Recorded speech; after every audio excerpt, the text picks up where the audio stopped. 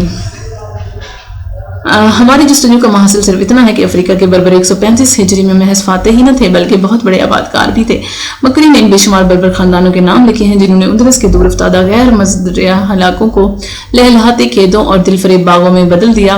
انہوں نے ان زمینوں میں کاشت کی جنہیں مہذب قوم اور رومی قطعاً ناقابل قرار دے چکے تھے۔ عمومی دور میں خود افریقہ نے بڑی ترقی کی، اس کے ساحلی شہر تجارت کے مرکز بن گئے۔ تیونس، طرابلس، طنجہ اور سبتہ نے تو غیر معمولی عروج پایا۔ کیروان نے صحرا میں ہونے کے باوجود بڑے بڑے شہروں کو چیلنج کیا۔ موسیٰ کے طریقہ کار کا سب سے بہتر اثر بربر کے ذہنوں پر پڑا، وہ تھوڑے ہی سالوں کے اندر بڑے پکے مسلمان بن گئے۔ ابن قتیبہ کی روایت کے مطابق موسیٰ افریقہ میں 16 سال ٹھہرے۔ ان 16 سالوں کے دوران میں بربر نے کوئی بڑی بغاوت نہیں کی۔ معمولی اور شخصی سرکشیاں تو کئی ہوئیں مگر کوئی بغاوت نہیں اٹھی، حتیٰ کہ شام کے زمانے میں جب اس کے ایک بد دماغ اور نکمے عامل کو افریقہ کے لوگوں نے تنگ آ کر قتل کر دیا اور اس کی جگہ ایک دوسری شخص کا انتخاب کر لیا تو افریقہ والوں نے شام کو پیغام بھجوایا کہ ہماری بغاوت آپ سے نہیں، آپ کے نکمے اور بےہودہ عمل سے تھی۔ اس ایک مثال سے یہ اندازہ بخوبی کیا جا سکتا ہے کہ موسیٰ بن نصیر اور ان کے بعد کے دور کے بربر ذہنی اعتبار سے کس سطح پر آ گئے تھے، ورنہ یہی وہ بربر تھے جو آئے دن بغاوتیں کرتے رہتے، یہی وہ بربر تھے جنہوں نے رومیوں کے خلاف کئی سو سال تک لڑائی جاری رکھی۔ اس ذہنی تبدیلی کے علاوہ بربر کی بود و باش اور رہن سہن پر بھی عربوں نے بہت کافی اثر ڈالا۔ جب ذہن تبدیل ہوتے ہیں تو رسوم و رواج بھی بدل جاتے ہیں۔ پہلے بربر یا تو بت پرست تھے یا عیسائی تھے، اب سب کے سب مسلمان ہو گئے تھے۔ انہوں نے کبھی ارتداد اختیار نہیں کیا، ہمیشہ مسلمان رہے۔ یعقوبی نے اس دور کے افریقہ کی ایک تصویر اپنی کتاب البلدان میں دی ہے، ہم اس کی وساست سے یہ تصویر ذیل میں درج کر رہے ہیں۔ یعقوبی کہتا ہے کہ امادہ سے بربر کی بستیاں شروع ہو جاتی ہیں۔ اموی اور عباسی دور میں امادہ کے آس پاس مزانہ آباد تھے، ان کے آگے کے علاقے میں بلی اور مہیند قبائل رہتے، ان میں کچھ عرب بھی آن بسے تھے۔ وادی نہیل میں بھی بربر کی اکثریت تھی۔ وادی نہیل میں آباد بربر قبائل میں ماسلہ اور زنارہ، مسوبہ، مراد اور خطیطہ ممتاز تھے۔ اس وادی سے برکہ تک بربر کی بے شمار بستیاں بسی تھی۔ برکہ اس دور کے بہت اہم شہروں میں تھا۔ برکہ ایک طرح سے بحر مالح کے کنارے پر بنا تھا، اس میں اور سمندر میں صرف 6 میل کا فاصلہ تھا۔ عین سمندر کے کنارے پر ایک اور شہر آباد تھا جو اجیہ کہلاتا۔ ساحل پر ہونے کے سبب یہ بہت سرسبز مقام تھا، وہاں باغات بھی تھے اور ہرے بھرے کھیت بھی۔ اجیہ سے تھوڑے فاصلے پر ایک اور ساحلی مقام تلمیسا بھی کافی اچھا شہر تھا۔ برکہ کا علاقہ 2 پہاڑوں کے دامن میں پھیلا تھا، ایک کو شرقی دوسرے کو غربی پہاڑ کہتے۔ ان دونوں پہاڑوں کے مابین کے علاقے میں نہروں اور قدرتی چشموں کی بڑی افراد تھی۔ جہاں نہریں اور چشمے ہوتے ہیں وہاں سبزہ پھول اور پھل بھی خوب ہوتے ہیں۔ برنیک، اجدابیہ، سرد بہت اہم مقامات تھے۔ یہ سارے بحری مقامات تھے۔ زنارہ، واہلہ، موسیٰ، لواتا، سنداسا اور مہنسما فنتاس قبائل یہاں آباد تھے۔ اس کے علاوہ جالو، مدان اور زوہلہ بھی برکہ کے توابع میں بڑے شہر سمجھے جاتے۔ یعقوبی کہتا ہے کہ برکہ کا پہلا نام انتابلس تھا۔ برکہ کی آخری سرحد تورگا تھی۔ یہاں مزاد کے دیار ختم ہو جاتے اور ان سے آگے ہوارہ قبائل کی بستیاں شروع ہوتی۔ ہوارہ قبائل خود کو اہل یمن میں سے سمجھتے جو کسی وقت یمن سے یہاں آن کر آباد ہوئے تھے۔ ہوارہ کی بستیاں طرابلس تک بڑھی چلی گئی تھیں۔ طرابلس ان کا سب سے بڑا ساحلی شہر تھا۔ طرابلس بھی برکہ کی طرح بڑا زرخیز و شاداب علاقہ تھا۔ طرابلس سے آگے بحر لمیح کے ساحل پر ایک اور بڑا شہر قابس آباد تھا۔ یہ بھی اپنے پھلوں اور اپنے کھیتوں اور اپنے پھولوں کی وجہ سے طرابلسی سے کم نہ تھا۔ قابس سے آگے 4 منزل اور سوسا اور جزیرہ سے 1 منزل کے فاصلے پر کیروان آباد کیا گیا تھا۔ کیروان کو خود صحرا میں بنا تھا مگر بحر ملیج اور اس کے مابین صرف 1 منزل کی دوری تھی۔ سوسا اور جزیرہ فیروان کے اہم ساحلی مقامات تھے۔ سوسا کو بحری بندرگاہ کی حیثیت حاصل تھی جہاں ہر وقت جہاز لنگر انداز رہتے، جہاں جہاز بنانے کا ایک کارخانہ بھی قائم کیا گیا تھا۔ یعقوبی کے بیان سے یہ ظاہر نہیں ہوتا کہ جہاز سازی کا یہ کارخانہ کس دور میں قائم ہوا تھا۔ تونس، وسکوترا